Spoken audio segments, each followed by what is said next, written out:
Merci tout le monde. Je suis très contente de vous accueillir aussi nombreuses et nombreux aujourd'hui pour écouter nos super invités de cette table ronde. Alors, il a été dit que l'apocalypse était un peu partout et en fait, je voulais préparer une jolie introduction et je me suis dit que c'était vraiment pas la bonne journée pour faire ça. Du coup, je vais pas faire une très jolie introduction. Voilà, l'apocalypse, c'est de tout temps les hommes ont pensé à la fin. Je rigole. Non, plus sérieusement, c'est une thématique qui est un peu partout, de plus en plus présente, ou en tout cas, on a un biais qui nous la fait percevoir de plus en plus. Et les informations, pas simplement les élections, mais les informations en général ont tendance à nous faire sentir que la fin est proche, que quelque chose va se passer, que l'effondrement est pour bientôt. Et ça nous laisse un peu pantois parce que lectorat de science-fiction, spectateuristes de science-fiction, on a tendance à être un peu habitué à ces imaginaires-là et au final, on est quand même confronté à la peur, à l'angoisse que ces produits culturels ou ces créations culturelles nous amènent à nous approprier ou pas, d'ailleurs. Et je ne vais pas en dire plus parce que nos 4 invités ont énormément de choses à dire sur la question. Alors, je vais les présenter plus en longueur quand même. Alors, je commence avec Aurélie. Aurélie Wallenstein. Je peux dire tu Oui. Donc, tu écris des romans, tu as une production assez régulière, presque un roman par an. Tu as obtenu plusieurs prix, notamment le Elbakin.net pour ton roman Le Roi des Fauves. Les loups chantants. Les loups chantants Ouais. Pas les Rois des Fauves c'était les aliens. Pardon. Et tu es régulièrement sélectionné par les meilleurs prix de l'imaginaire. Et ton dernier roman, Mer morte, pardon. Le désert des couleurs. Mais pourquoi j'y arrive pas aujourd'hui? Je suis désolée. C'est la mise en route. Ah ouais, non. C'est l'apocalypse où on m'a dit qu'on allait tous avoir un accident. Excuse-moi. Non, donc désert des couleurs. Non, pas aujourd'hui. Pas aujourd'hui, au moins. Ton dernier roman, Le désert des couleurs, est paru chez Scrinéo. L'année dernière, Mer morte a eu une continuation en BD qui est très très belle. Je vous invite à aller la lire. Elle est vraiment magnifique. Et voilà, je ne sais pas quoi dire de plus. Je suis perdue du coup. Jean-Marc Ligny. Jean-Marc Ligny, qui est un écrivain qui est là depuis longtemps dans le milieu. Quelques années, oui. 1978, je me suis souvenue. L'anthologie Futur au présent de Philippe Curval, première nouvelle. C'est ça. Et tu es aujourd'hui publié chez La Talente avec un cycle de fiction climatique. Voilà, on en dira. Depuis 20 ans, ouais. À peu près, que je poursuis depuis 20 ans. Il faut causer dans le micro. Oui, un cycle de fiction climatique que je poursuis depuis 20 ans et que je poursuis encore d'ailleurs. Ce sera l'occasion d'y revenir, qui est très très intéressant. Corinne Morel-Darleux, tu es militante écosocialiste. Tu es notamment connue pour ton essai Plutôt couler en beauté que flotter sans grâce, qui a eu moult rééditions, qui a eu un super succès. Tu as encore sorti 2 ouvrages récemment, Là où le feu et l'ours. On te connaît aussi parce que tu fais plusieurs interventions sur les questions de l'effondrement, sur la politique en période d'effondrement. Quoique aujourd'hui, oui, mais par ailleurs. Et puis, tu as le blog Revoir les Lucioles. Voilà, je ne vais pas y arriver aujourd'hui, c'est vraiment terrible. Et Julien Blondel, qui a aussi plein de casquettes, créateur de JDR, journaliste. Tu l'as été pour Métal Hurlant, pour Les Raisins Rock. Ouais, je dis pas de bêtises. J'ai peur de dire des bêtises, maintenant je suis terrifiée. Pour l'instant, c'est parfait, moi j'ai de la chance. Ok, ça va. Et tu es aussi notamment ici parce que tu as écrit le scénario du JDR Vermine, ouais. Qui est un jeu de post-apo. Exactement. Voilà.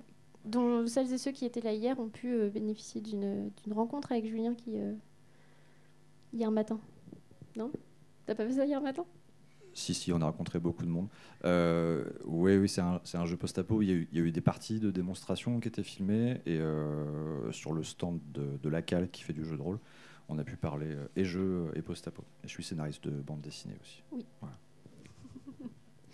Alors, pour commencer, peut-être de façon plus générale, afin que vous puissiez toutes et tous lancer un peu votre posture par rapport à l'apocalypse. C'est vraiment très curieux. Il y a vraiment aujourd'hui la thématique qui me stresse.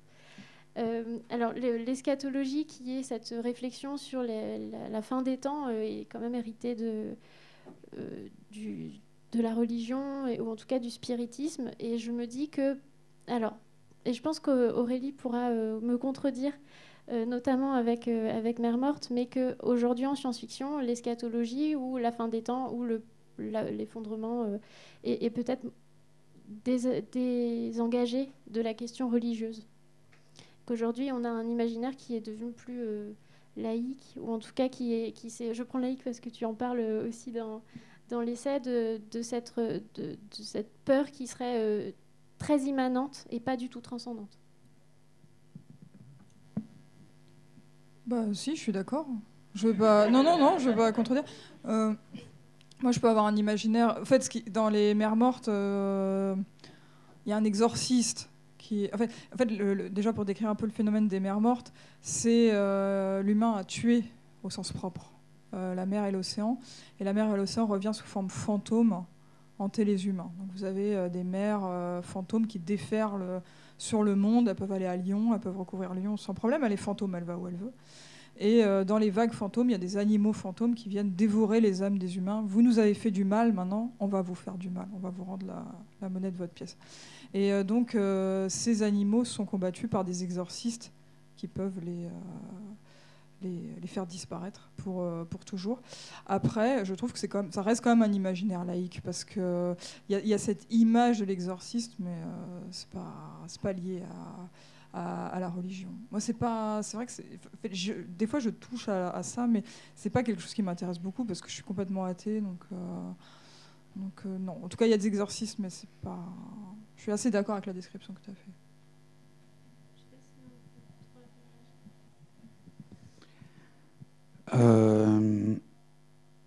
Ouais, bah moi, mon post-apo à moi, ou ma théorie de l'effondrement plutôt, ou du changement climatique, évidemment, n'a rien de religieux, c'est juste basé sur les faits. Hein. Tous mes bouquins sont basés sur des études scientifiques précises. Donc j'ai vraiment les pieds dans la glaise, voire dans le pétrole des fois. Mais par contre, dans certains livres, comme notamment dans Exode, j'ai mis en scène des personnages qui se réfugient dans la religion comme fuite ou moyen d'exorciser un peu leur crainte, leur peur de cet effondrement qu'ils sont en train de subir, puisqu'ils sont en train de le subir dans mes livres en général, ou ils l'ont déjà subi. Et donc, la religion peut être un refuge possible pour certaines personnes, qui peut mener aux pires atrocités aussi bien qu'au salut de leur âme, du moins ce qu'ils croient être le salut de leur âme, en tout cas les réconforter d'une certaine façon. Mais je pense que l'effondrement qu'on commence à vivre actuellement, je pense, parce qu'à mon avis, on commence déjà à le vivre, n'a cette fois rien d'une terreur millénariste comme on pouvait en éprouver en l'an 1000 ou même à la fin des années 90 avec le bug de l'an 2000 qui était une espèce de résurgence millénariste du passage au nouveau millénaire, quoi.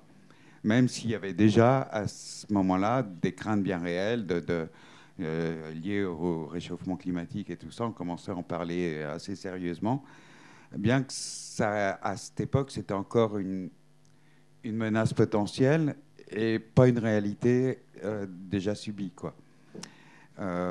Donc le fameux bug de l'an 2000, c'est rien de plus qu'une résurgence virtuelle et numérique des hordes sataniques qui devaient déferler pendant l'an 1000, quoi. Je pense que c'est quelque chose d'aphadique, un peu comme ça, quoi, à mon avis.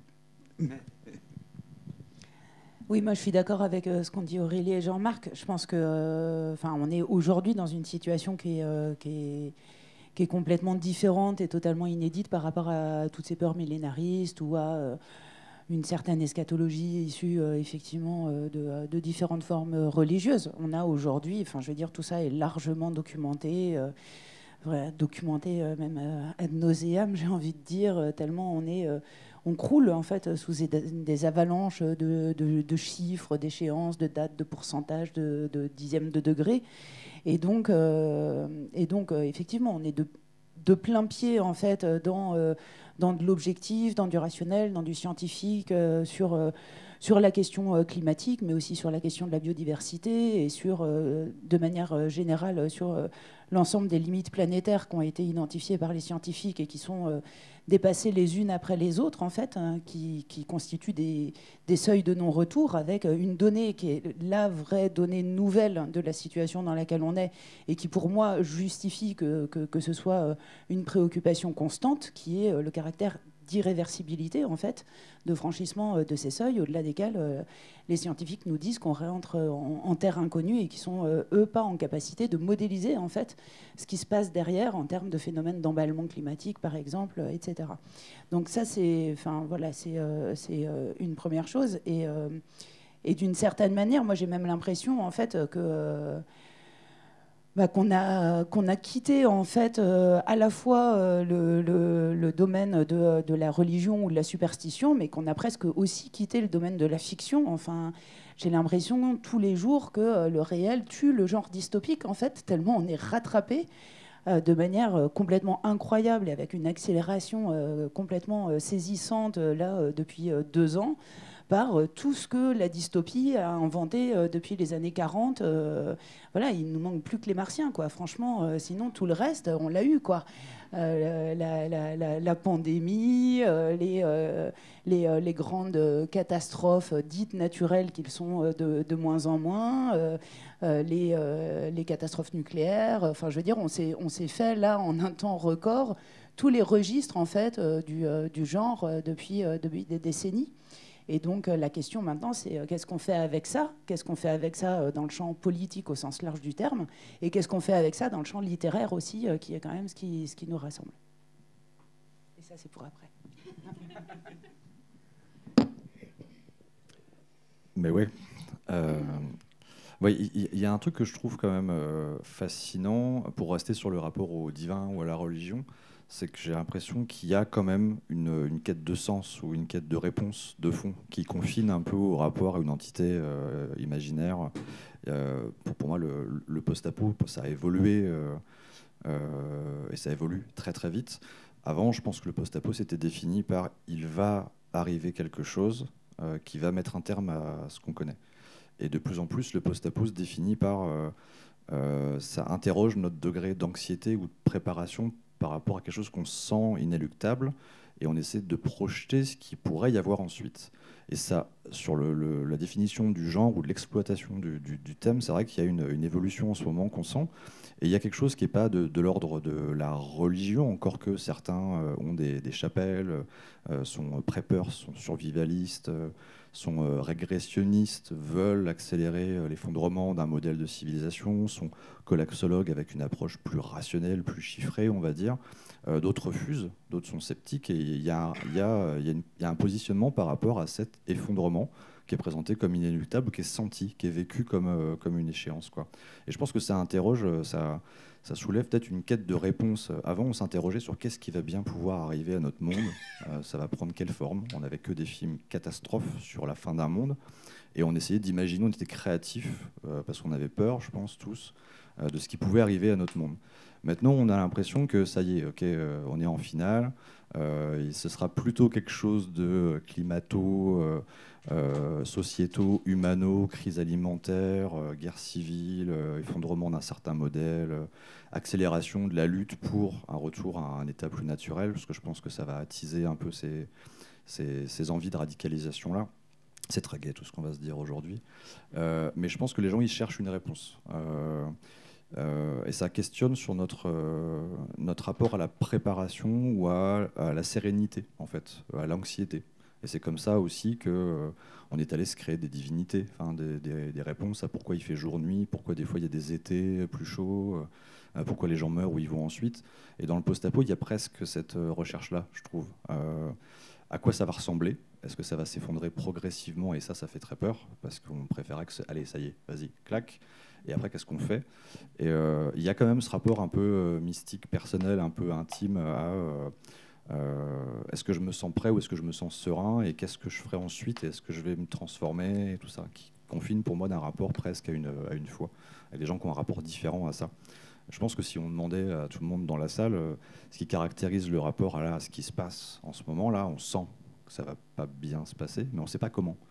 Et le degré de stress que ça provoque, de culpabilisation qui est entretenu beaucoup, je trouve, par les médias. On nous demande presque d'adopter des comportements individuels qui ne changeront pas grand-chose à l'échelle mondiale parce qu'on n'a pas la main sur les vrais bons leviers. Tout ça, ça génère ou ça entretient une anxiété qui nous amène dans une quête de réponse. On essaie de visualiser à quoi ça va ressembler, cet effondrement, et à quoi ça ressemblera l'après. Et on est déjà dans la construction mentale pour se rassurer d'un monde d'après.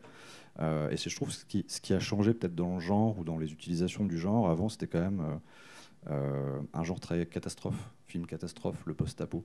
On essayait de mettre le gros du budget sur Bruce Willis et une météorite, globalement. Et on n'avait plus trop de scénaristes pour inventer le monde d'après, ou c'était pas ça qui était intéressant. C'était l'imminent, c'était l'apocalypse. Et maintenant, on est déjà dans imaginer il y a la montée en puissance d'un mouvement solarpunk, par exemple. On essaie d'imaginer une reconstruction sociale parce que c'est ça qui nous intéresse et c'est ça qui nous rassure. Donc, je ne sais pas si on a complètement perdu le divin, mais on a un rapport peut-être plus intime, peut-être plus mystique ou d'espérance ou d'anxiété. Et t'as de l'obscurantisme aussi avec les gens qui refusent. Tu vois, donc on n'est pas complètement sorti du rapport religieux à la fin du monde. Moi, je ne suis pas tout à fait d'accord avec toi parce que j'ai l'impression que dans les post-apo, le monde d'après a été abordé quand même depuis pas mal d'années, quoi. Il suffit de voir Mad Max, c'est déjà le monde d'après, d'une certaine façon. Le livre d'Eli, par exemple, là je parle au cinéma parce que ça parle un peu plus à tout le monde que de parler de bouquins que personne n'a lu. Le livre d'Eli, c'est pareil, ça se passe dans le monde d'après. Le Facteur, pareil aussi, je crois que c'est... comment il s'appelle cet acteur Kevin Costner, merci. Qui recrée le service postal, voilà. Donc, en fait, ce qui a changé, c'est pas tant, je dirais, d'aborder ou pas le monde d'après que la nature de la catastrophe. Avant, les catastrophes étaient soit nucléaires, soit c'était le météorite qui tombait sur Terre, soit c'était, dans le meilleur des cas, la pandémie foudroyante qui est genre contagion qui décimait tout le monde. Maintenant, quand je vois qu'un film comme Moonfall du célèbre Emmerich est en train de se casser la gueule, les gens n'y croient plus à ce genre de truc.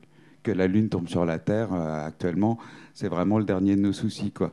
En fait, donc nos soucis sont beaucoup plus matériels et pratiques, je dirais. C'est comment survivre à cet effondrement qu'on sent tous comme inéluctable d'une certaine façon et dont on sait qu'il ne va pas bien se passer de toute manière. Que ce soit rapide ou lent, ça va...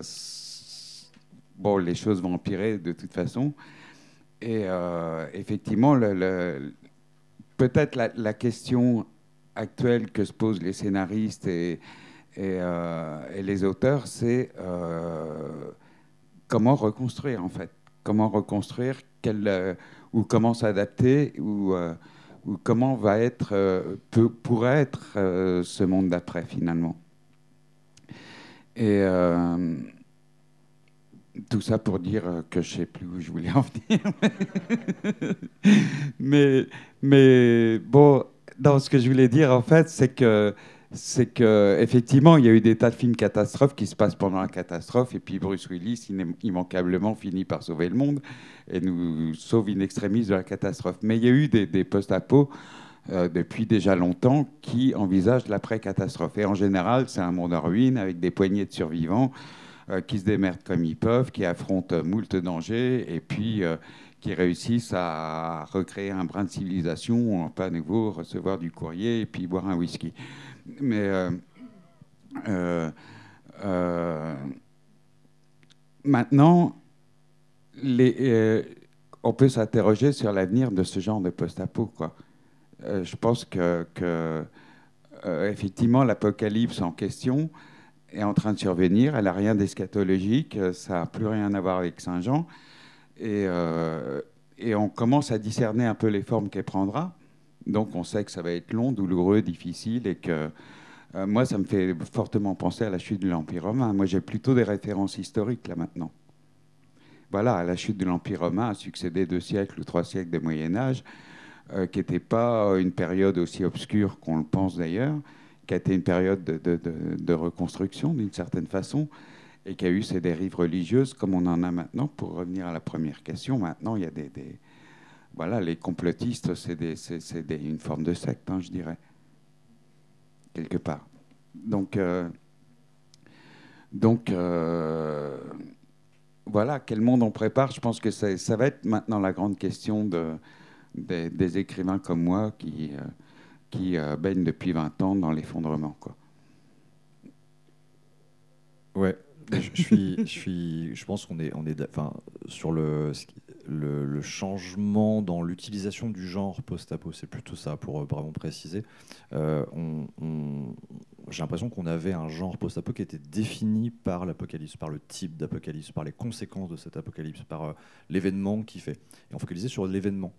Et plus on arrive sur parce que je pense qu'il ne faut pas non plus ni sous-estimer ni surestimer le degré d'information que les gens ont ou acceptent d'avoir. Il y a énormément de gens qui ne sont pas dans les chiffres, qui ne sont pas dans une approche extrêmement rationnelle de nos crises ou notre effondrement, et qui sentent une angoisse d'un truc qui pourrait mal tourner sans savoir vraiment quoi. Mais le genre post-apo m'a l'air moins défini maintenant par l'événement déclencheur. Il y a eu évidemment plein de fictions, d'anticipation sur un monde d'après, et c'est ça qui devient intéressant dans le post-apo, c'est que deviennent, que refont.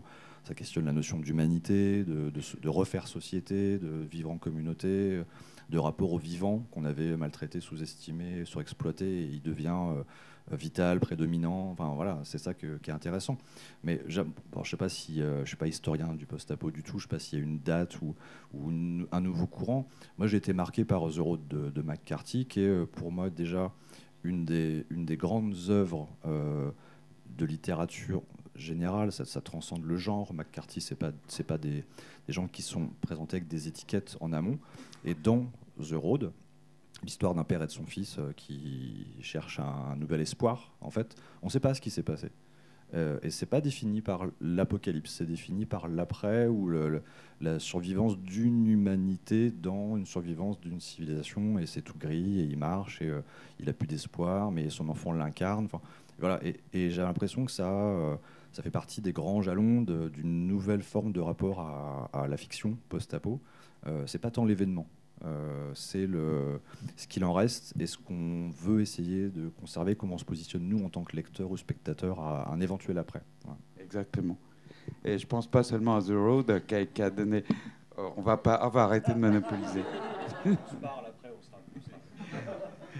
Ouais, si je peux juste rajouter une chose effectivement par rapport à cette discussion, c'est qu'il y a aussi un scénario qu'on n'a pas trop évoqué jusqu'ici, mais qui est le scénario du non-événement. Jean-Marc, tu évoquais des films. Moi, je pense à d'autres séries de films de type Soleil Vert ou Rollerball, où en fait, il n'y a pas d'événement, il n'y a pas de chute, il n'y a pas d'apocalypse. Il y a juste en fait la continuité et l'aggravation des dysfonctionnements qu'on connaît aujourd'hui, avec l'accaparement des richesses par une petite oligarchie, avec l'épuisement d'un certain nombre de ressources, etc. éventuellement, enfin pas éventuellement d'ailleurs, inéluctablement la multiplication des conflits armés. Et en fait, dans ces cas-là, il n'y a pas un événement justement déclencheur, il n'y a pas un moment de chute, d'apocalypse ou d'effondrement. Et ça, c'est aussi un scénario possible dans toutes ces hypothèses qu'on a en face de nous aujourd'hui.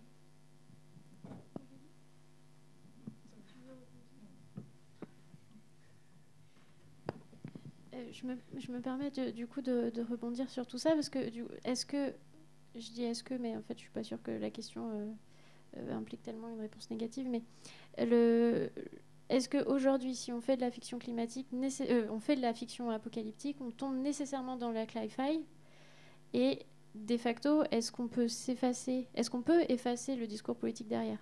Parce que la table ronde, la description qui nous a été donnée, c'était aussi l'apocalypse est partout, du coup, est-ce qu'elle devient apolitique? Moi, j'ai l'impression que déjà, être apolitique, c'est une posture politique, c'est comme l'athéisme, c'est une posture face à la religion.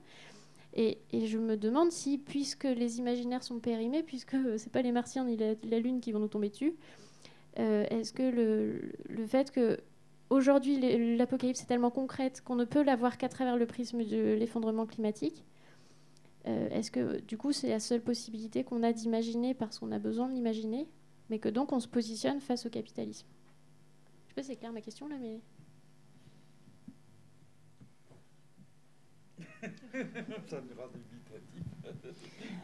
Sur le caractère potentiellement apolitique ou quoi, enfin, je crois que ça n'a pas pu nous échapper qu'il y avait une espèce de mouvement là, un peu opportuniste autour de ces questions-là qui se focalise beaucoup sur justement des interrogations légitimes sur notre rapport au vivant, la place de l'espèce humaine au milieu des autres espèces vivantes, autour de la notion légitime, elle aussi, de crise de la sensibilité, de besoin de nouveaux récits, de nouveaux imaginaires, etc.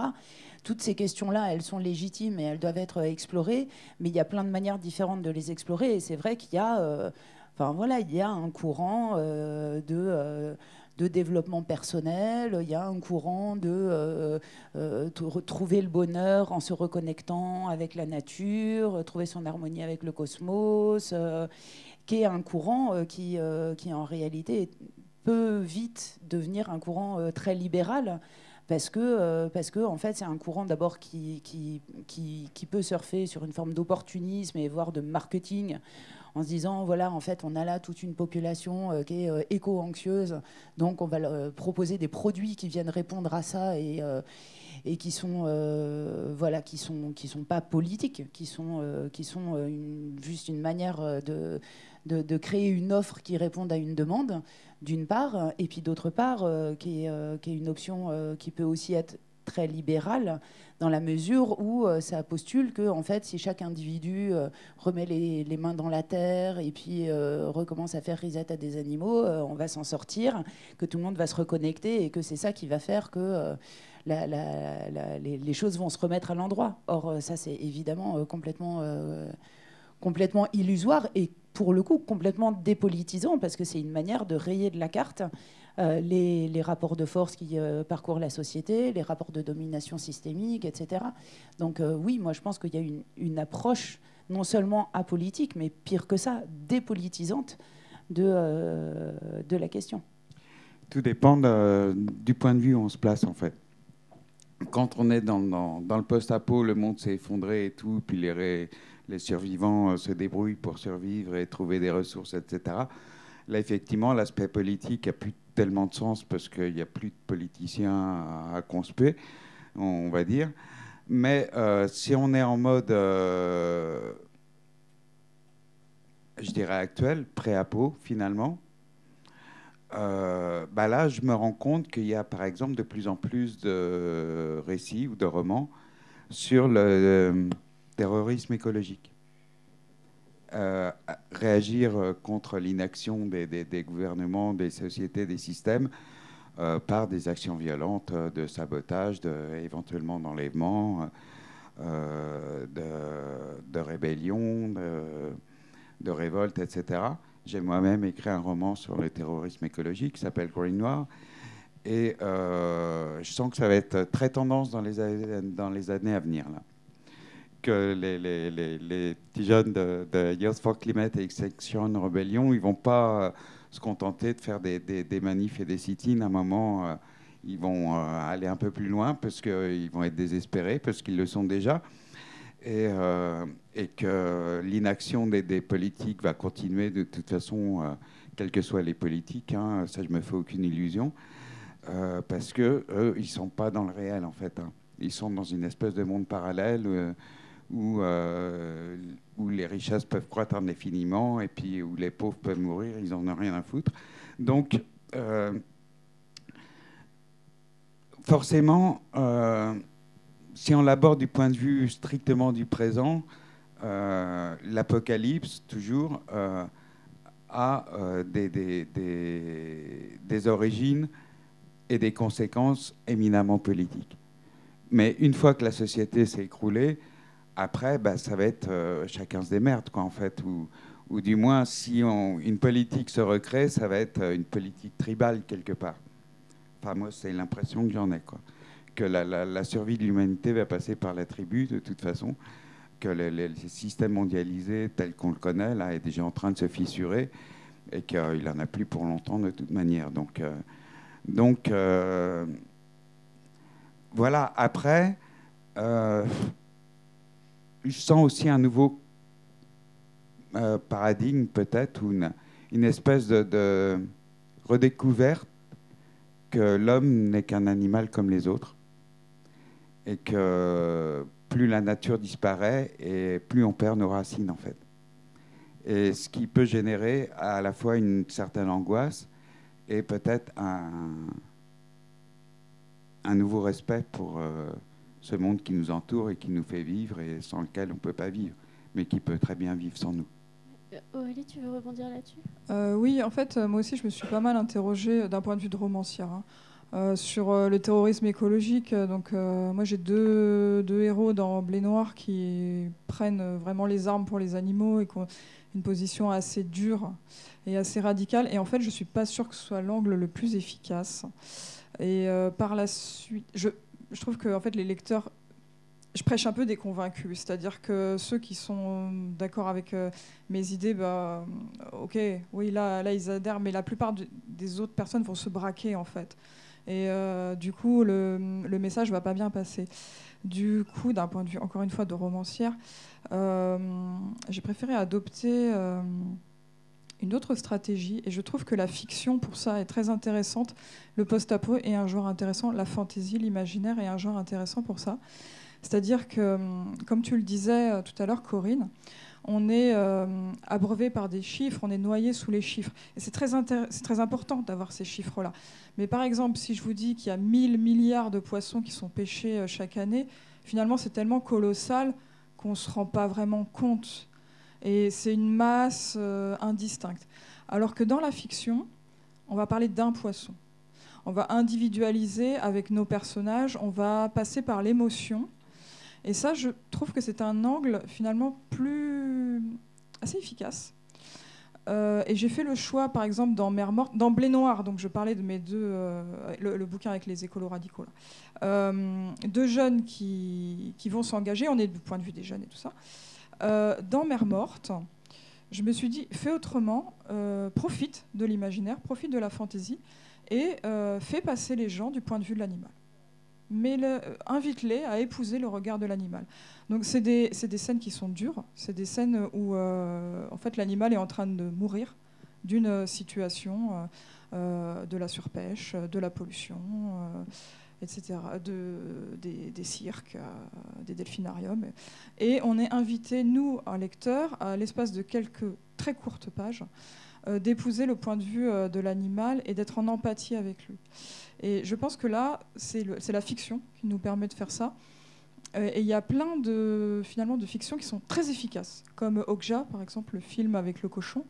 Moi, mon père qui bouffe du cochon et tout ça, mais il était en larmes en fait à la fin du film, mais ça l'a pas rendu végétarien pour le coup, malheureusement. Mais il me dit toujours toi tes trucs en carton et tout, ça n'a aucun goût. Bon, bref. Mais voilà, je trouve qu'on a aussi des armes en tant que romancier, de passer par la fiction, de proposer des choses. Pas plus tard qu'hier, j'étais en train de lire une scène dans un roman où la personne, c'est un roman assez chamanique, la personne a tué un lapin avec une flèche et on ressent une certaine fierté d'avoir réussi à tuer l'animal. Et brièvement, il passe du côté de l'animal. Brièvement, ça dure quand même quelques pages. Et j'ai trouvé ça absolument bouleversant parce que c'était pas aussi que le moment de mort et de souffrance. C'était, en fait, il racontait tout ce que l'animal est en train de perdre, toutes ces joies qu'il avait éprouvées dans sa vie de lapin. Alors, vous pouvez trouver ça, dire ouais, bon bah c'est juste un lapin. Et ben non, parce qu'en fait, en lisant ces quelques pages de ce roman, mais vraiment c'était bouleversant. Et je trouve que là, on arrive peut-être à faire quelque chose. Moi, j'ai des personnes, et je suis très émue quand les gens me disent ça, disent oui, j'ai lu Mère morte, et vraiment, ça m'a...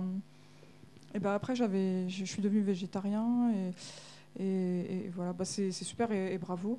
Et je voudrais pas... Enfin, la politique, c'est super important, mais je voudrais pas non plus qu'on quitte cette salle en se disant oui, c'est que la responsabilité des politiques. Je pense qu'on peut tous agir aussi. Les fameux petits gestes, bah, je suis désolée, ça compte quand même.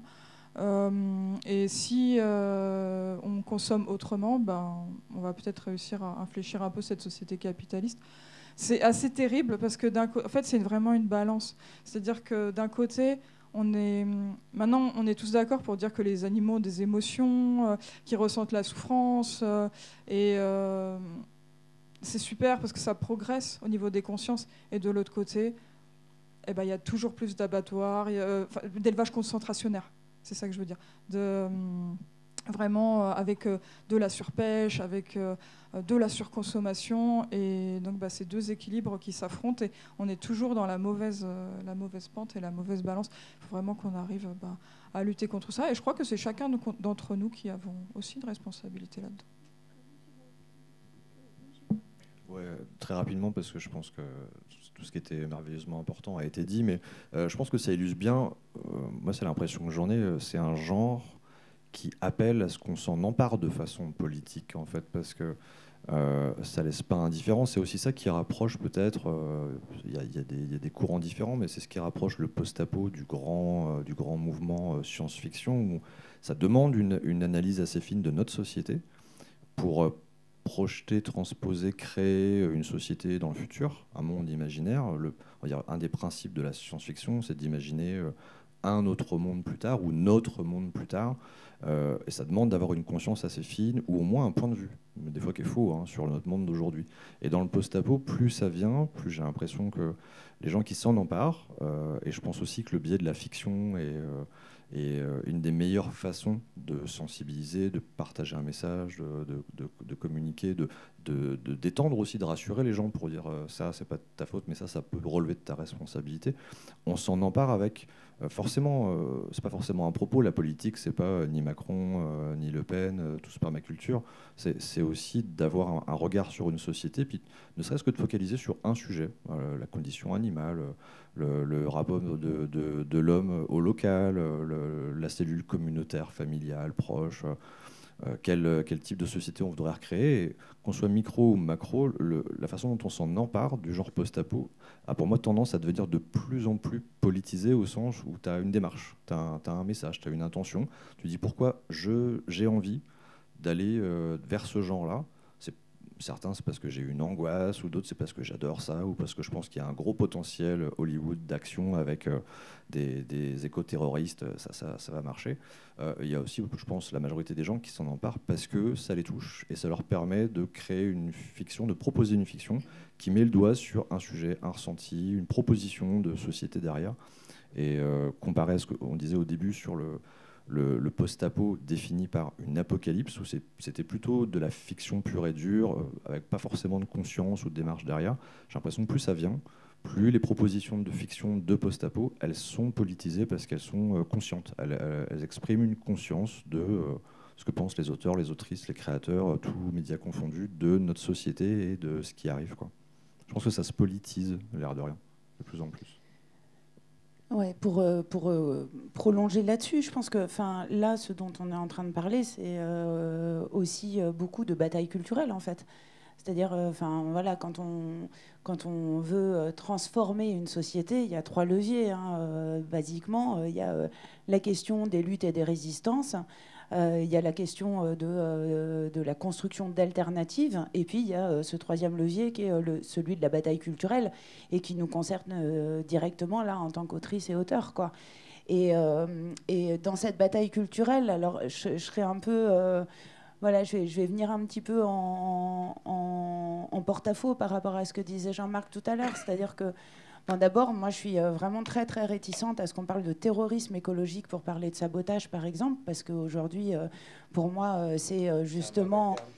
Ouais, voilà, je pense qu'on est... Ouais, voilà, parler de résistance ou d'activisme ou de militantisme, mais pas de terrorisme pour ce type d'action. Et même sur la question du futur tribal, etc., je pense que c'est une des possibilités, effectivement, et qui est d'ailleurs explorée en littérature par le genre post-apo, etc.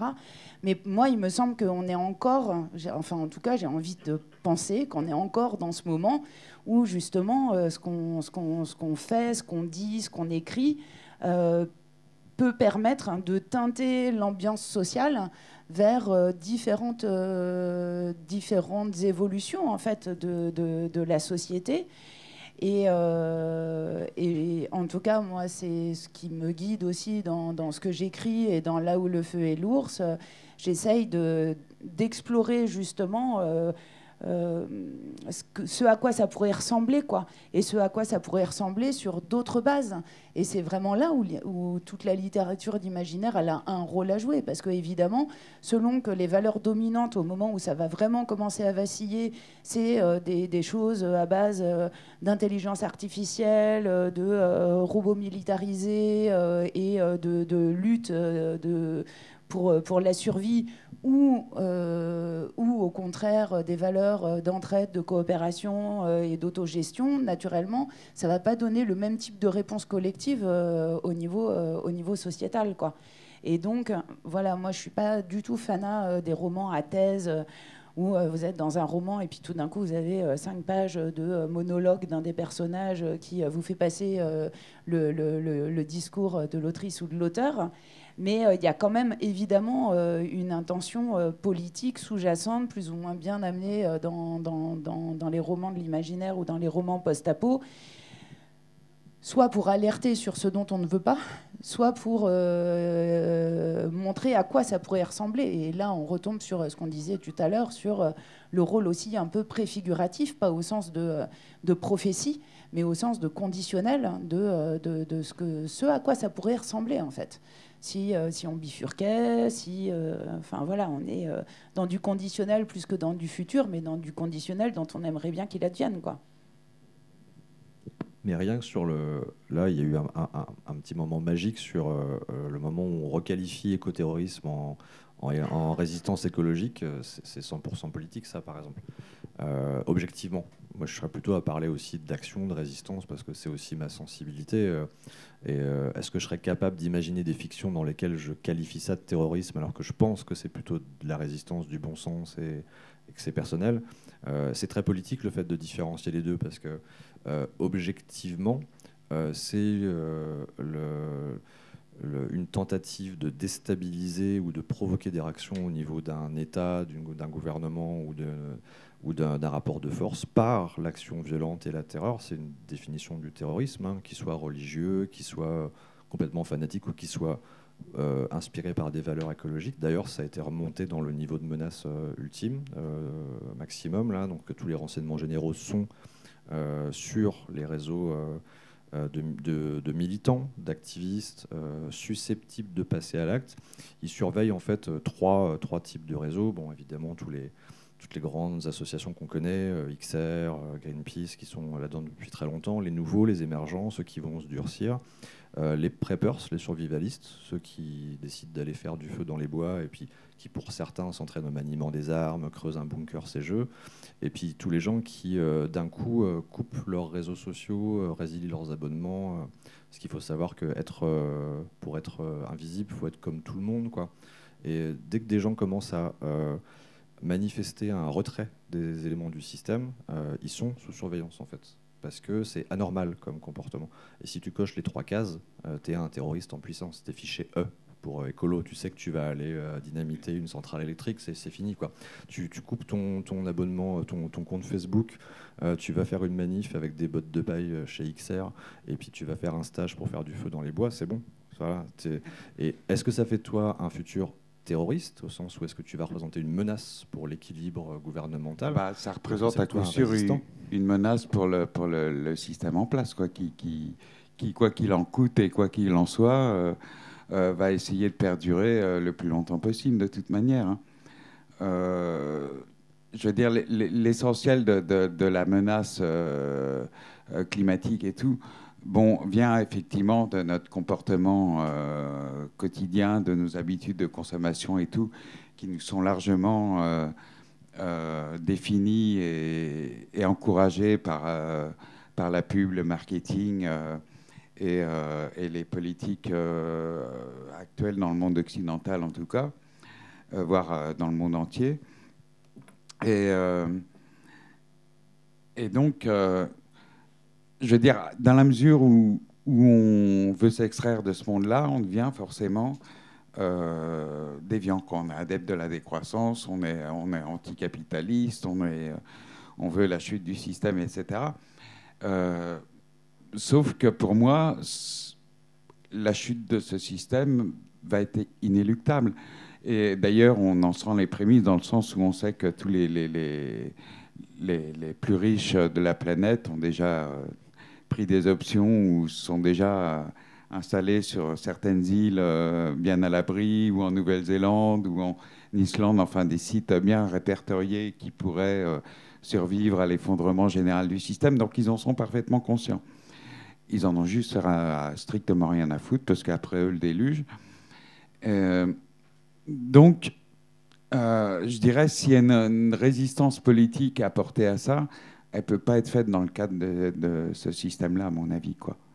Je pense qu'il faut d'ores et déjà penser à un après et se dire que la chute de l'Empire romain est en train de se préparer, et que sans forcément construire des châteaux forts, on peut déjà compter sur nos amis, déjà, et compter sur la nature qui saura être généreuse de toute façon dans la mesure où elle le peut. Moi, je vois, j'ai un jardin qui donne bien, qui est plein d'oiseaux, qui est plein d'animaux. Il y a des hérissons, il y a des écureuils, il y a des... juste parce que j'y mets aucun produit chimique, je m'en occupe le moins possible. Donc moi, je m'en occupe, et mieux il me rend, quoi. Et mieux je l'apprécie en termes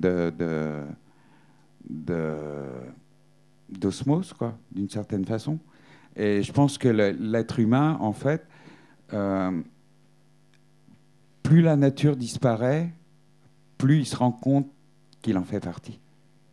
Et ça, c'est une notion qu'on avait complètement oubliée. On pensait que depuis, en fait, la révolution industrielle, on se dit que l'être humain peut s'affranchir de la nature et continuer de l'exploiter et de la maîtriser ad nauseam. Et ça, c'est une notion qui nous vient des religions bibliques, hein, qui disent clairement que l'homme est là pour posséder la terre, exploiter les animaux, exploiter la nature et croître et multiplier. Maintenant, il y a une dénatalité qui est en cours. Je me dis que sortir de ce système ne va pas être si difficile, en fait. De toute façon, ça va être obligatoire. Ça va se faire avec plus ou moins de bonheur et de difficultés, mais ça va être la seule condition de toute manière, quoi, je pense. Et du coup, je me permets de rebondir sur ce que vous dites. Y a ce rapport au héros qui évolue aussi. Vous en avez plus ou moins parlé directement ou indirectement, mais j'ai l'impression que c'est plus le héros dans le sens romanesque, ou enfin le héros héroïque qui prend le pas, mais la communauté. Et du coup, je me dis, peut-être Aurélie, dans La Mer Morte, la communauté est vraiment très importante, parce que le personnage qu'on suit, l'exorciste, doit protéger sa communauté et est soutenu par une jeune apprentie. Il y a ce rapport de « il faut que je protège », et il a ce défi de ne vouloir perdre aucune personne, et il est confronté à la mort d'un humain, et il est complètement dévastée. Et je ne sais pas si tu peux développer dessus. Puis après, peut-être pour Vermine, le rapport aux communautés aussi, où on joue ensemble. Enfin voilà, Aurélie, d'abord, je te laisse développer. Bah, après, oui, moi ça m'intéresse aussi de parler de ça. Au niveau de la bienveillance, moi, j'ai écrit beaucoup de romans de dark fantasy où on explore vraiment les travers de l'humain, où l'humain est dans ses aspects les plus sombres. Et en fait, mais je vais y revenir, hein, parce que la catharsis, c'est important aussi. Mais là, actuellement, j'ai aussi envie d'avoir des gens qui s'entraident, qui sont bienveillants et qui sont altruistes. Et voilà, je pense qu'on a aussi besoin d'avoir ce type de personnage dans nos représentations fictionnelles. Voilà.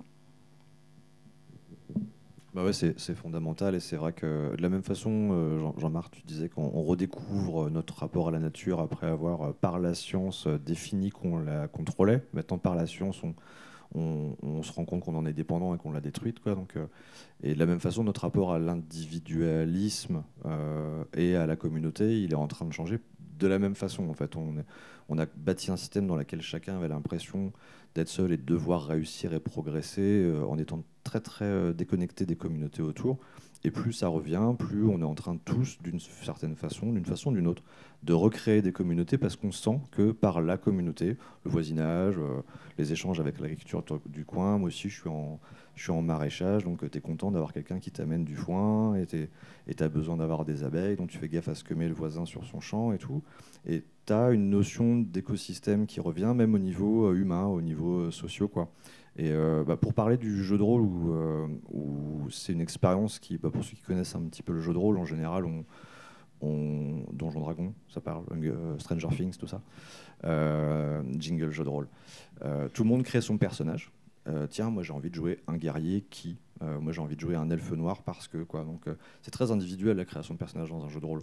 Moi je bosse sur Vermine, donc il y a un jeu de rôle post-apo très gai et printanier, plein de messages d'espoir, où en fait pour une fois, parce que j'ai l'impression que c'est aussi, on n'aura pas le temps de développer le fait d'utiliser le jeu de rôle comme un moyen de fiction pour immerger des joueurs, au lieu d'être juste spectateurs ou lecteurs, ils vont être acteurs d'un monde post-apo. Donc dès que tu crées un personnage dans un jeu post-apo, c'est toi qui fais tes choix, tu t'imagines et tu dis tiens je ferai ça, et tu te retrouves vraiment acteur d'une fiction post-apo. Donc c'est assez intéressant comme genre, le jeu de rôle, pour essayer d'interpeller un peu ou de laisser les gens faire leur choix.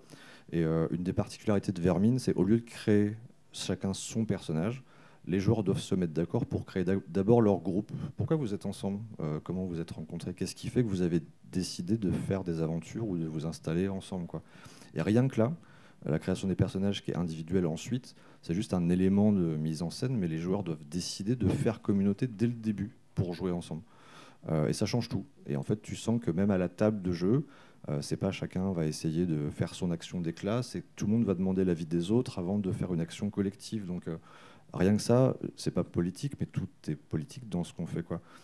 Tu proposes à des joueurs de créer un groupe et d'imaginer ensemble qu'est-ce qu'ils feraient, pourquoi ils le feraient, qu'est-ce qu'ils chercheraient, quels seraient leurs objectifs dans une proposition de fiction, dans un monde qui est notre monde dans 20 ans, ou de ce que pourrait être notre monde dans 20 ans si tout se passe comme prévu, quoi. Enfin, comme prévisible plutôt que prévu.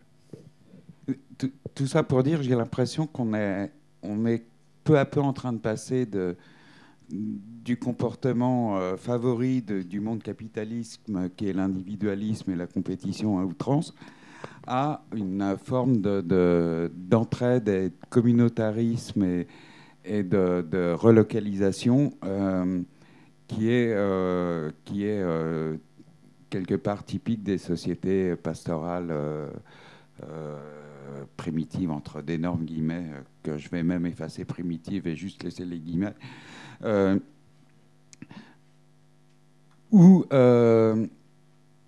voilà, qui va devenir essentiel à notre survie, parce que le monde capitaliste tel qu'il est fondamentalement mortifère.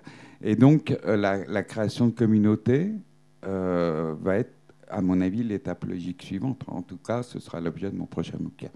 Voilà, autopub, fin de l'autopub.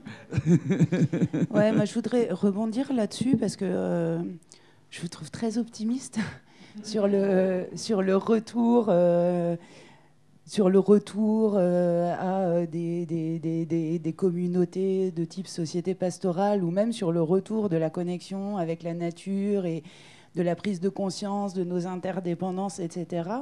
Moi, j'ai pas du tout ce sentiment-là, en fait. Enfin, d'abord, je pense que plus la nature s'efface, moins on saisit à quel point on y est relié. Et je pense que le fait qu'aujourd'hui, une grande majorité de la population mondiale vive dans des mégalopoles entourés de béton, avec beaucoup moins de conscience des saisons, complètement déconnectés des chaînes de subsistance, avec des gens qui n'ont jamais vu un légume pousser dans un jardin. Je pense que ça déconnecte complètement. Et donc je pense que plus la nature s'efface, je ne suis pas du tout sûre qu'il y ait un lien avec justement... et je ne crois pas en fait au fait qu'il y ait un sursaut mécanique, en tout cas, sur la disparition d'espèces en matière de biodiversité ou sur la raréfaction d'un certain nombre d'espaces naturels ou de terres agricoles, etc. Je ne crois pas que ça produise un sursaut de manière mécanique. Et c'est là où, pour moi, il y a la question politique. Mais quand je dis politique, je ne parle pas d'élection. Hein. Je parle de politique avec un grand P et d'action collective, parce que ça n'arrivera pas tout seul, je pense. Et puis sur la question des communautés... c'est pareil, enfin, moi, je n'ai pas du tout ce sentiment qu'on aille vers davantage d'entraide, de solidarité.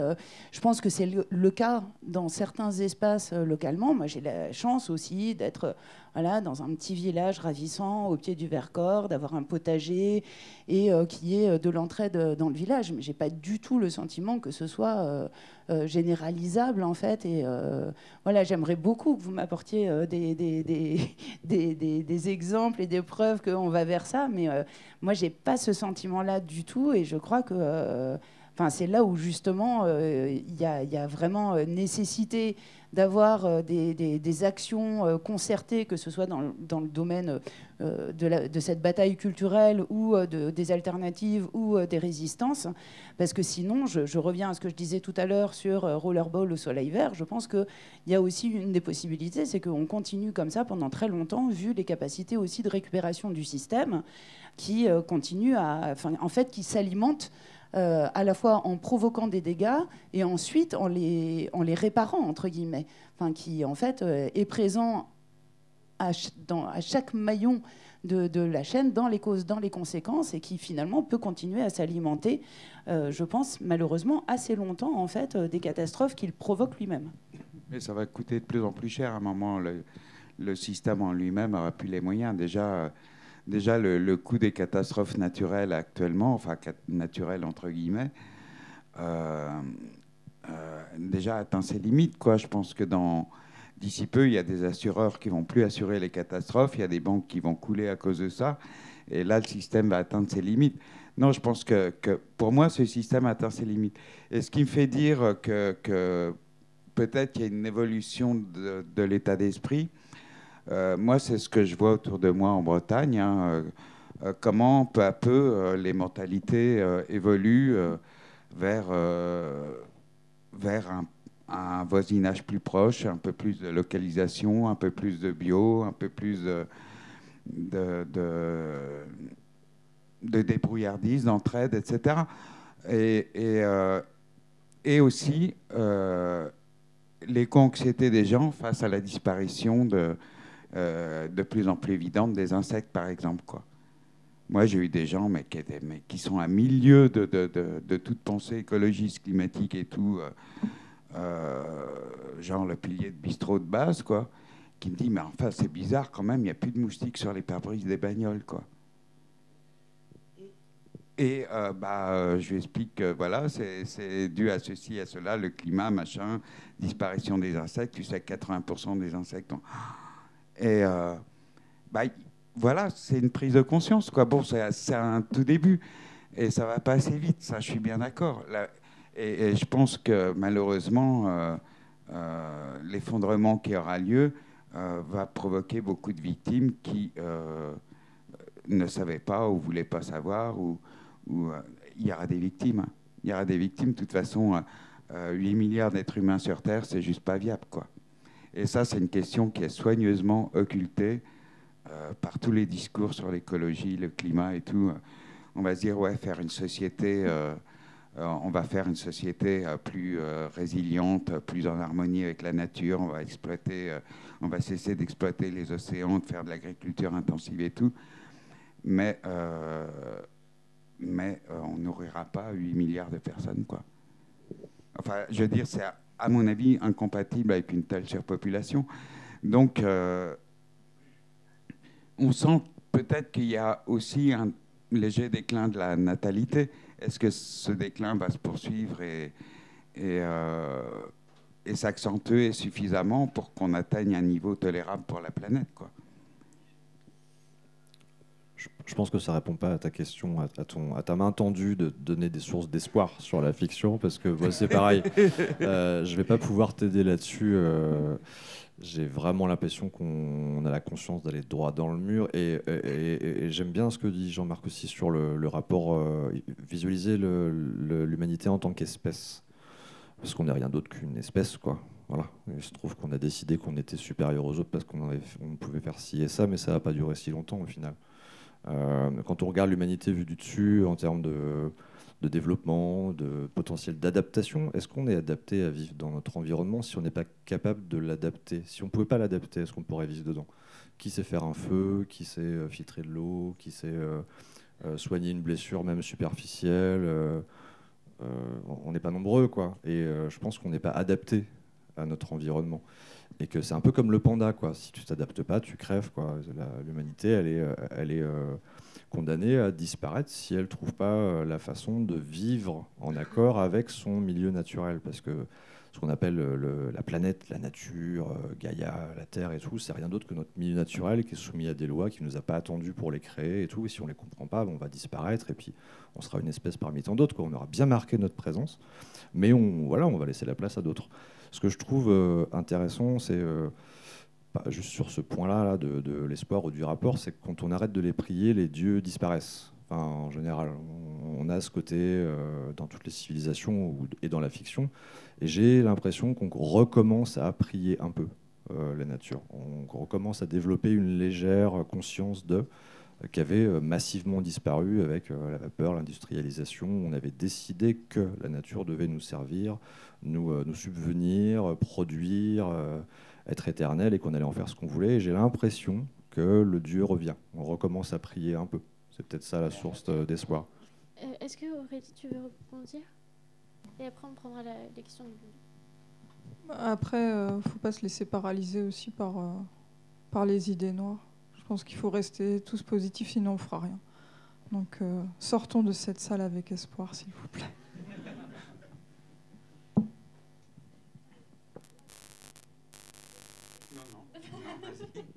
Juste sur ça, je peux, parce que c'est quelque chose moi, qui m'intéresse beaucoup. On en parlait au tout début du rapport à l'anxiété ou à la sérénité. En fait, on avait démarré peut-être par des mots comme ça. Moi, c'est ce qui me marque, en fait, c'est que la façon dont les autres font de l'écologie pour nous, c'est culpabiliser les individus en disant si tu fermais ton robinet, ça se passera quand même vachement mieux au niveau de la planète, quoi. Bon, bah non, ok, c'est important d'avoir cette conscience-là, mais on est dans une écologie culpabilisante, punitive, restrictive, alors qu'on devrait être dans une écologie avec des propositions de solutions. Enfin, les États, les gouvernements, les instances, ceux qui ont des leviers devraient être, on aimerait qu'ils soient dans cette direction-là. Et je trouve que le genre post-apo questionne beaucoup sur son anxiété à l'après ou sur l'effondrement ou sur ce qui va se passer. Et une des meilleures formes de résistance, je trouve, que ce soit active, passive, c'est de l'éco-terrorisme, c'est de la rébellion d'être heureux aujourd'hui, quoi. C'est un acte presque punk, quoi. Le fait d'aller dans son jardin, d'avoir un jardin déjà, ou de se dire allez, je vais te donner les moyens d'avoir un petit bout de jardin et je vais faire ça et tout, parce que je l'ai décidé. Et en fait, quand j'y suis, j'ai pas peur. Parce qu'en fait, je me pose plus ces questions-là. J'ai déjà répondu à une partie de ces questions en disant bah, écoute, moi, je trouve ça cool de faire mes propres pommes de terre, et puis j'en échange la moitié avec Jean-Michel, là, qui me file des lapins. Et ça y est, on a retrouvé une sorte de bonheur, quoi. Et c'est pas forcément, ça nécessite pas de changer le monde. Changer juste son entourage proche, c'est déjà une forme de révolution, de rébellion et de bonheur aussi. Enfin, je trouve d'espoir. Moi, je sais que je suis très heureux quand je partage mes journées entre écrire des scénarios pour la série télé et après, je dis ça y est, c'est l'heure, il y a un rayon de soleil, je vais au jardin et tac, ça y est, je suis ultra radical, je suis un gueudin parce que je me pose plus de questions quand je suis dans mon jardin en fait. Exactement, moi pareil. Et Tout pareil. retrouver le bonheur par l'absence d'angoisse, quoi, juste. Voilà. Oui. Moi, je peux être complètement Non, mais- stressé par le boulot et quand je vois juste des oiseaux s'ébattre dans le jardin, je peux y passer 1 heure, quoi. Messieurs, on Voilà. va prendre les questions du public. Est-ce que vous avez des questions? Oui. Viens. Alors moi, ce qui m'intéresse, c'est dans votre travail, dans votre production. Comment vous gérez déjà vous-même l'éco-anxiété, parce que vous en avez, puisque vous la produisez quelque part, c'est pas un reproche. Hein. Comment vous placez les potards, que ce soit jeu de rôle, essai, pour générer l'éco-anxiété, que ça soit utile et distrayant peut-être un peu, hein. Malheureusement, c'est triste, mais on aime bien être distrait par des choses tragiques. Et peut-être l'éco-résignation, parce que quand on voit des signaux faibles comme la grande démission, ce genre de choses, comment vous gérez, est-ce que vous gérez ces potards-là entre éco-anxiété et puis le risque de créer l'éco-résignation, savoir, auprès de tout, qui a remplacé le scepticisme? Moi, je suis assez clivée, mais comme nous tous, hein, je pense qu'il y a une part qui est très pessimiste et qui pense que de toute façon c'est fichu, c'est trop tard, tout ça. Mais de l'autre côté, j'ai une autre partie de moi qui, elle, est dans l'action. Et je pense que pour gérer l'éco-anxiété, la meilleure chose, c'est de faire des choses à son échelle, en fait. Mais vous n'êtes pas obligé de partir dans des trucs de fou, hein. Le végétarisme, déjà, c'est une grosse part. C'est vraiment décarboner. Oui, aussi, de moins prendre sa voiture, de ne pas acheter trop de vêtements, de ne plus prendre l'avion, etc. Il y a des actions qui ne sont pas si difficiles que ça, hein. Après, c'est vrai que je sais qu'il y a plein de gens qui trouvent ça punitif. Non, mais voilà, de dire oui, par exemple, ne plus prendre l'avion, dire oui, non, ils sont vraiment pas rigolos, ces écolos et tout, ils nous font chier avec leurs idées. Bon, voilà. Mais moi, je trouve que ça participe à lutter contre ça, tu vois. Moi, je fais ma part, quoi. C'est ça que je fais, c'est des petits gestes, mais voilà, je trouve ça... Et dans ce que j'écris, comme je disais tout à l'heure, je vais avoir l'aspect un peu à la L214, tu vois, de passer aussi par le choc. Donc de choses assez fortes, assez brutales, assez courtes. Un peu comme quand tu regardes la dernière vidéo qui est sortie cette semaine sur les veaux, tu vois, c'est insoutenable. Donc voilà, d'y aller par petites choses très percutantes dans ton texte, et après de repartir sur l'émotion et d'essayer de positiver. Donc, voilà. Donc moi, comment je gère l'éco-anxiété en littérature essentiellement, quoi. C'est ça que tu veux dire? Voilà, parce que l'éco-démission, l'éco-résignation, est-ce que... Écoute, dans mon roman Exode, j'ai essayé à travers 6 personnages différents d'imaginer 6 réactions différentes à cet effondrement, justement, qui peut aller de la résignation à la révolte, ou y compris à la révolte complètement gratuite et destructrice, en passant par essayer de construire autre chose ou de protéger ce qui peut l'être, etc., etc. Donc, je pense que tous les comportements sont possibles et peuvent même survenir au sein d'une même personne, parce que moi-même, depuis que j'étudie le réchauffement climatique, je suis passé d'abord par une phase d'un peu de sidération, de genre, putain, ça va nous tomber sur la gueule, quoi, c'est inéluctable. Pour la première fois dans l'humanité, l'avenir est inéluctable. Enfin, ce qui nous attend est inéluctable. Après, comment on va le gérer, on ne sait pas. Mais ensuite, il y a eu la phase d'angoisse, oh là là, comment on va survivre et tout. Maintenant, j'en suis plus à une phase, je dirais, prudemment optimiste, où je me dis que de toute façon, effectivement, on va tous en baver, mais qu'un certain nombre vont s'en sortir. Donc, ça a été mes romans Semences et Alliances, où là, j'essaye de définir une espèce de pacte ou d'alliance, justement, entre l'humanité qui est plus du tout considérée comme une espèce supérieure, mais comme une espèce en voie de disparition comme les autres, et son alliance avec des espèces animales, notamment les fourmis, qui, pour moi, vont tous nous survivre. Les fourmis vont être les grandes gagnantes, en fait, de tout ce bordel. Ça fait 200 millions d'années qu'elles survivent. Hein. Donc, des extinctions, elles en ont subi, elles en ont traversé. Pour elles, c'est de l'abruti, elles vont s'adapter. Et elles ont une civilisation juste parfaite et immuable, totalement inhumaine, hein, totalement invivable. Moi, j'aimerais pas être une fourmi, ceci dit, du tout. Mais bon, en tant que fourmi, elles s'en sortent très bien. Et maintenant, j'en suis à la phase reconstruction, tu vois. Là, comme je disais, mon prochain bouquin va concerner la construction d'une communauté en période d'effondrement. Comment non seulement survivre, mais perdurer, quoi, par la suite.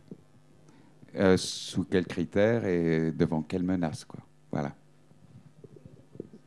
Bah, je rebondis vite parce que je fais la même chose. Ah pardon, excuse-moi, je t'ai peut-être grillé la politesse. Non, ah, très court, c'est ça que tu voulais dire. Très rapide, ok. Comme le parti baby-foot d'hier soir, c'était assez rapide, c'est ça? Ok, pardon, excusez-moi. Excusez-moi, on balance les dossiers. Non, je travaille aussi mais pour la série télé, sur qu'est-ce que tu veux raconter qui permette à des spectateurs ou à des joueurs ou à des lecteurs de se projeter et de se faire un avis sans leur imposer un avis, en fait. Parce que ce soit culpabilisant, rassurant ou anxiogène, dès que tu as un discours et que tu peux pas jouer avec ou moduler, tu le subis, en fait, et ça crée du stress ou du faux espoir ou un conflit. Donc sur la série, je bosse aussi sur le moment où des gens décident de passer à l'action. Et peu importe l'action, en fait, décider d'agir, partir, changer de mode de vie, s'engager dans la lutte, changer d'alimentation, peu importe, c'est prendre une décision d'action et peu importe le degré, c'est rassurant. Tu as décidé de de t'approprier une problématique et tout ça. En jeu de rôle, ce qui est hallucinant, c'est que je pense que c'est le seul média qu'on ait qui soit réellement interactif, là, à la table en tout cas, où non seulement tu proposes aux joueurs de créer un personnage dans un monde imaginaire et de faire ce qu'ils veulent, donc là, tu as une liberté même d'exprimer, de jouer quelque chose qui te ressemble ou qui ne te ressemble pas du tout, dans une proposition de monde d'après. Et les joueurs créant en plus leurs objectifs, contrairement à des jeux classiques où tu as... Aujourd'hui, on va jouer le scénario numéro B17, dans lequel... Ah non, j'avais dit court, pardon. Bah, voilà. Je pense que permettre à des gens de jouer, d'incarner, de décider de leur rôle dans un univers de fiction, permet de gérer, de leur donner clé de gérer eux-mêmes leur anxiété ou leur rapport à ça. Voilà. Désolé. Moi, je réfléchis pas trop en termes d'éco-anxiété ou d'être optimiste ou pessimiste, d'avoir de l'espoir ou pas. Je réfléchis vraiment plus en termes de lucidité, en fait. Et la lucidité, elle apporte à la fois de l'émerveillement et de l'inquiétude.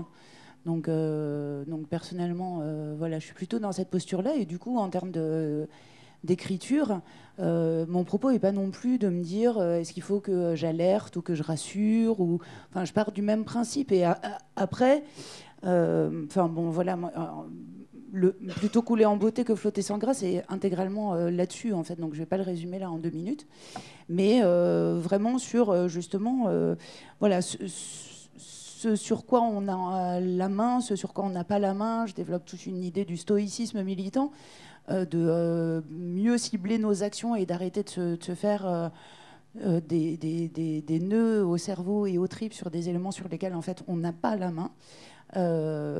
Et puis, enfin voilà, si je dois juste mentionner un truc, c'est une notion que je développe dans cet essai, qui est la notion de dignité du présent, et de se dire, voilà, en fait, il y a plein de combats qu'on mène, pas parce qu'on pense qu'on va les gagner à la fin, et ça tombe bien, parce que les victoires futures sont quand même de plus en plus hypothétiques, mais simplement parce que c'est des combats qui nous semblent juste à mener à un moment donné.